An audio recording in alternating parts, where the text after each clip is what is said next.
Welcome to the Fleet Geeks podcast. We're here to help develop fleet and transport professionals. Do you want to progress and develop your skills and knowledge? We promise to bring lively conversation and debate around interesting issues and keep you bang up to date with changes in our awesome industry. The Fleet Geeks are a community of professionals, and if you enjoy the podcast, why not join the discussion for free in the Fleet Geek community over on Facebook.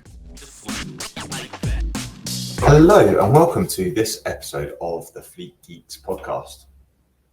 I hope the listeners are well today, and I'm recording this off the back of having been to the Professional Speaking Association's annual Speaking Business Summit. There was a speaker there who actually won the award last year, and it gave me some ideas around a good podcast that I could share with you guys, the listeners, today, and hopefully it'll be useful. And one of it was around speaking, 3 tips for speaking to technical audiences, which I thought would be really useful, reapplied for those of you that do driver training like CPC, that are potentially non-drivers or less experienced drivers. I've got 3 sort of great tips for you to engage with those drivers. It was taken from one of the talks at the conference, and I thought it was really, really interesting and maybe helpful for people. Now, those of you that deliver Driver CPC, some of you may have less experience driving or potentially be non-drivers. You might be transport managers without driving. And this can help build your influence also as a transport manager with those drivers as well. Because one of the things that those transport managers worry about is that because they've not driven before, that actually they can't really influence properly people's driving. And obviously the drivers will look down on them or judge them for not having got that experience. So I've got 3 tips for you today to try and help you overcome that. The first one is essentially what's called connecting the overlap. And what I mean by that is that sometimes it might be tempting to over exaggerate your experience. Okay, so, and then at the other end, it might be that you are so scared that you avoid talking about this technical subject that you don't get close enough to the issue. Okay, so one of the issues is that you need to make sure that you connect essentially the overlap, because you don't want to be over exaggerating your experience, because it's really transparent, it's really obvious, really see-through. So don't be over exaggerating, but at the same time, don't be so scared to not get close enough. So essentially connecting in the overlap is acknowledging that potentially these drivers are more experienced, but still be comfortable and confident in your credentials and where you are, and address that and make that connection essentially in the overlap there. I think that's really, really important to ensure that we address our level of understanding and make sure that we get close enough to the issue, but without over exaggerating whatever that issue is. So hopefully that's a useful tool and a useful recommendation, because the issue you've got is that if you don't address the issue, if you don't address it at all, then that can reduce people's confidence in you. But at the same time, if you over exaggerate, that will reduce people's confidence in you as well. So really, really important to make sure that you focus on connecting that overlap, making sure you make clear where your position is around your experience or around your technical abilities in that area. The second is the power of why, and making sure we focus on building curiosity. So when we deliver driver CPC training, or whether we deliver driver training or toolbox talks, really, really focus on the why. Why is this important? One of the biggest reasons for focusing on driver safety is that 5 people a day are losing their lives on UK roads. Now that's a huge statistic, right? And a really good reason why we focus on it. Okay, and why we focus on driver competence. It might be that you've had an incident at work, or it might be that you've had a potential bridge strike, or you might have lost some load, or whatever it may be.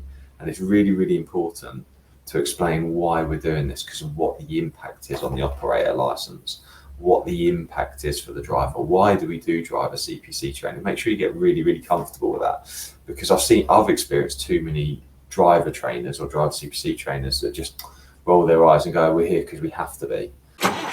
Hello, it's Shani from Flagship Partners. We are really proud to sponsor the Fleet Geeks podcast. If you need expert advice or training for your fleet business, make Flagship Partners your first choice. We are really excited to announce the launch of our Transport Manager Academy. With expert development for fleet leaders, we offer fully accredited initial Transport Manager CPC training, CPC refresher, and operator license awareness training, as well as mentoring, support, and professional development beyond the qualification. Our vision is to develop elite fleet professionals.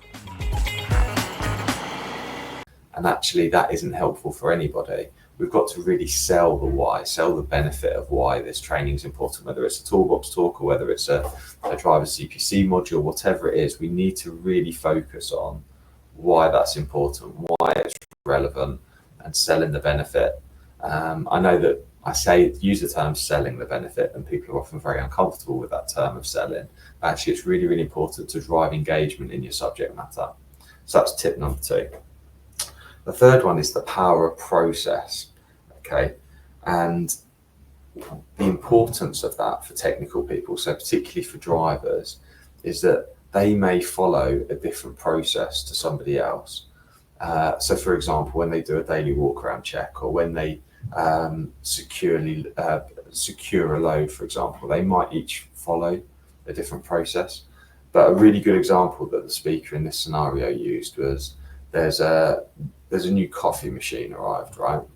And ultimately, there might not be a right and wrong in the right way to set up this coffee machine, for example. Okay, so a new coffee machine's arrived, and person number 1 might just rip open the box, get the coffee machine out, and work out how to use the coffee machine. Okay, throw the instructions in the bin, throw the wrapping in the bin, throw all of the paperwork in the bin, and just crack on and get using the coffee machine. Okay, now that might create a problem, which might be that the coffee machine doesn't work and they don't know why. There might be a second way of opening and using that coffee machine. So the second way of opening that coffee machine is you open it up, open the box up nicely, get the coffee machine out, and then you get the manual and you get the instruction manual and you read it from cover to cover. Okay, now some of you will be listening to this and going, oh yeah, I'm that person, I'll read the instruction manual cover to cover. Or you might be the person that throws the instruction manual in the bin. Okay, now there might be a third way of doing that, which would be to get the coffee machine out, give it a little test, see how it works, and then have a look at the instruction manual. Or you might skim the instruction manual, but ultimately there's 3 different ways there of how best or how different people will approach the setting up of a coffee machine. And in the same way, when you do some level of technical training or something like that with somebody, there might be 3 different ways. And what happens is people will get stuck on their way. People get stuck on their way as the best. And when you're delivering training, you need to be really mindful that people will have different ways of doing things, and that actually the end result, as long as it's safe and competent and compliant and et cetera, then potentially there's a different way to do it. And actually the power might be in the discussion of discussing that process and the different ways people do things.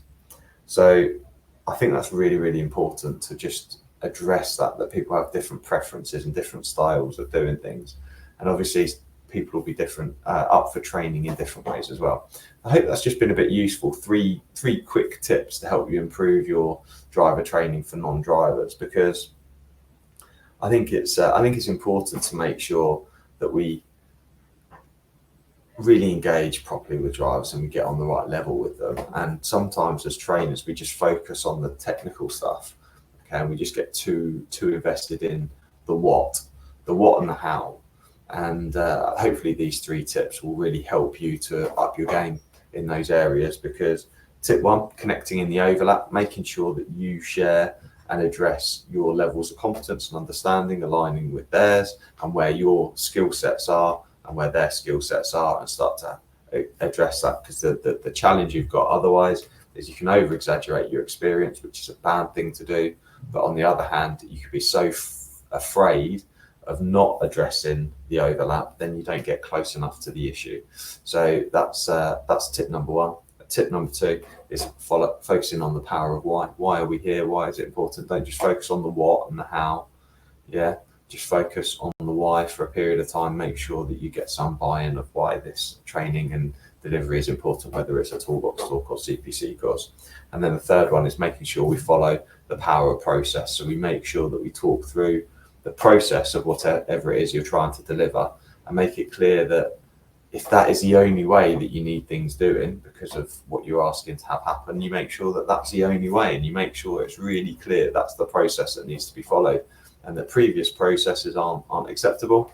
Or the other option is to make sure that you address the different ways that things can be done, and if they're all okay and they all come up to the same conclusion, make sure you acknowledge that as well, because it's important to make people realise that actually there's different ways of doing things, and as long as it's done safely and responsibly and is compliant, then potentially it's okay. So think about those things. But those are 3 tips for you to help with your driver training and engaging drivers on a technical basis when you speak to them. I hope that's been useful. Thank you very much. Please do subscribe to the podcast, and if you need anything at all or got any feedback, please do drop me a line. Thank you very much. Lovely to chat to you. I hope you enjoyed today's episode. If you did, please share with your friends and colleagues too. Join us for free on Facebook with the Fleet Geeks community for transport and fleet managers. Fleet Geeks offers ongoing professional development, networking and mentoring too. So get in touch with me, Pete Rushmer, on any social media platform to find out more.